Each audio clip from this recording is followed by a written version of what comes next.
තාත්තගේ ආදරේ දැනෙන්නේ කොහොමද? ඔව් තාත්තා කියන්නේ ඇත්තටම බින්දුවක්වත් දේවල් බලාපොරොත්තු නොවි අපිට සසරක දේවල් කරපු කෙනෙක් තමයි තාත්තා කියන්නේ. මම දන්නේ නැහැ මට මේ කතාව කියන්න පුළුවන් වෙයිද කියලා. මොකද ඒක කියන්න හදද්දිත් මම හිතන්නේ මගේ ඇස් ඉස්සර වෙනවා. තාත්තට තිබුණා මේ අර හුණු වලක් කියලා අපි ඒකට කියන්නේ. ඒකේ හුණු හදලා තමයි හුණු පැකට් කරන්නේ. ඉතින් තාත්තා හැමදාම හවසට හුණු පැකට් කරනවා.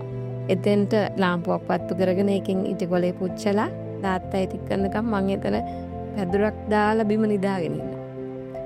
ඉතින් එතන එහෙම මම නිදාගෙන තමයි උදේට හැරෙන්නේ. ඒතකොට තාත්තයි මායි අතර එහෙම බැඳීමක් තිබුණේ. ඊට පස්සේ කාලෙක අපි පදිංචියත් වෙනස් වෙනවා. ඒත් එක්කලා පස්සේ තාත්තගේ රසාවත් වෙනස් වෙනවා.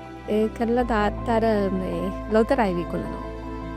තාත්තා ලොතරයි විකුණනකොට උදේට 8:00 විතර ගිහින් තාත්තා එන්නේ සාමාන්‍යයෙන් හවස 7-8 විතර වෙනවා. මොකද ඔක්කොම ලොතරයි ටික 1000ක් විතර විකුණනොත් තමයි තාත්තට එදා ජීවිතේ අපිට ජීවත් වෙන්න ගාණක් තියෙන්නේ. ඉතින් මේ තාත්තා ලොතරයක් විකුණේ රුපියල් 10ට.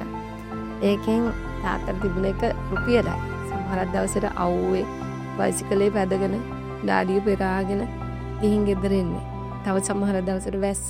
ඉතින් එහෙම ඇවිල්ලා හැබැයි තාත්තා අවුවේ හිටියත් වැස්සේ දෙමුණත් හවසට ඇවිල්ලා කිසිම දවසක කියලා නැහැ එහෙම අමාරුවක් අපිට ඒ තරම් තාත්තා දරාගත්තා. එතකොට ඒ කියන්නේ තාත්තා කියලා කියන්නේ ඇත්තටම පුදුම විදියට දරාගන්න මිනිස්සෙක්. ඒකට තාත්තා කියන්නේ අපෙන් දේවල් බලාපොරොත්තු වෙනවට වඩා අපිට දේවල් අපේ ජීවිතේ හැමදේම දීපු මිනිස්සෙක්. ඉතින් තාත්තා අපිට කිසිම දුකක් දැනෙන්නේ නැති වෙන්න අපිව හරි ආදරෙන් බලාගත්තා.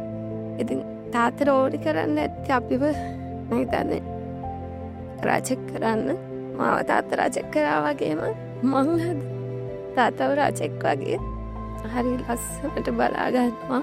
බොහොම සුව පහසුවට තියලා. ඉතින් මං හිතන්නේ මගේ යුතුයකම කරා. ඒ වගේ අපිට අපේ දෙමව්පියෝ වෙන කරන්න ගොඩක් දේවල් තියෙනවා.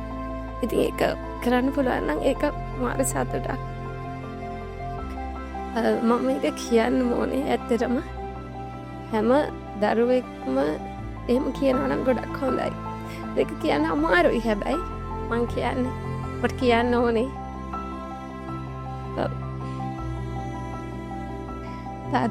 තාත්තට ගොඩක් අතරයි. අව්වේ මුතු ඇට වපුරායේ මුතු පනමට හරවා අපේ කුසේ ගිනි නිවලා නුඹ කුසේ කවදාවත් ආත්මික කියලා නෑ. මොකද අපිට කියන්න එක මාර අමාරුයි. හැබැයි ඒක තමයි ඇත්ත. නුඹ කුසේ ගින්නේ අපේ අප්පච්චි